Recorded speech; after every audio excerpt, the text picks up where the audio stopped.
Hello, आज मी तुम्हाला एक इंटरेस्टिंग स्टेशन दाखवते. त्या स्टेशनमध्ये काय-काय आहे हे बघून तुम्ही नक्कीच थक्क व्हाल. आणि हे स्टेशन आहे मध्य प्रदेशमधलं राणी कमलापती स्टेशन. बघा, स्टेशनच्या एंट्रन्सलाच इंडियन कॉफी हाऊस आहे आणि आतमध्ये चला, अजून मजा येईल तुम्हाला.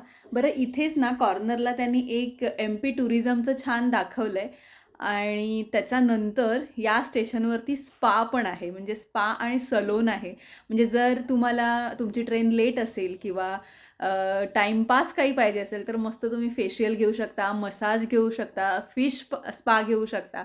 आणि या स्पाचे पण मी पैसे तुम्हाला दाखवते किती किती आहेत. हे बघा, 10 मिनिटासाठी 100 आहेत, 20 मिनिटासाठी 150 आहेत, 30 मिनिटासाठी 200 आहेत. आणि हे एवढ्यावरच थांबलेलं नाही आहे, तर इथे तुम्हाला रूम्स वगैरे पण अवेलेबल्स आहेत. म्हणजे जर तुम्हाला कंटाळा आला असेल, झोपायचं असेल, आराम करायचा असेल तर चांगले रूम अवेलेबल आहेत. आणि हे सगळं बघून तुम्हाला एका मॉलमध्ये आल्यासारखं वाटतं की नाही, मला तुम्ही नक्की सांगा. म्हणजे लिटरली मला हे स्टेशन फार आवडतं. बरं, अजून इंटरेस्टिंग असं तुम्हाला वरच्या फ्लोअरला दाखवते. बेसिकली जे ब्रिज असतो त्या ब्रिजवरती काही नसतं, पण या ब्रिजवरती काय काय आहे तुम्हाला दाखवते. हे बघा, जॉकीचं शोरूम आहे, त्याच्यानंतर लहान मुलांना खेळण्यासाठी टॉय ट्रेन आहेत.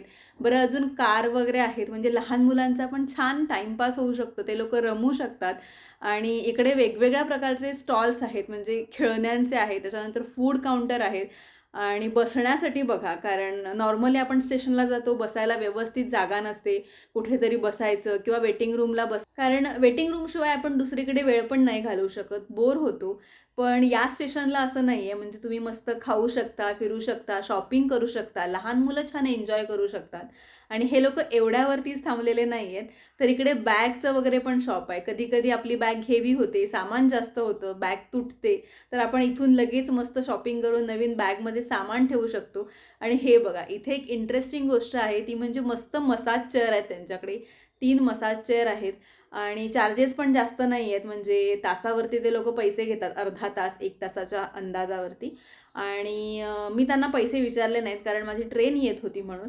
पण ट्रस्ट मी, एवढं सुंदर स्टेशन आहे ना, म्हणजे या स्टेशनला आल्यानंतर ना असं वाटतं की आपण एअरपोर्टलाच आलो आहे.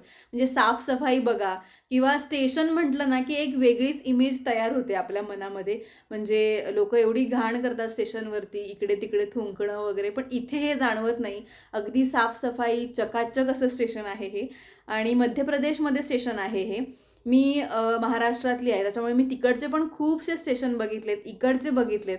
पण मला हे स्टेशन प्रचंड आवडतं. म्हणजे या स्टेशनवरती ATM सुद्धा आतमध्येच आहे. म्हणजे जर पैशांची काही कमतरता असेल तर लगेच काढू शकतो आपण. Thank you so much.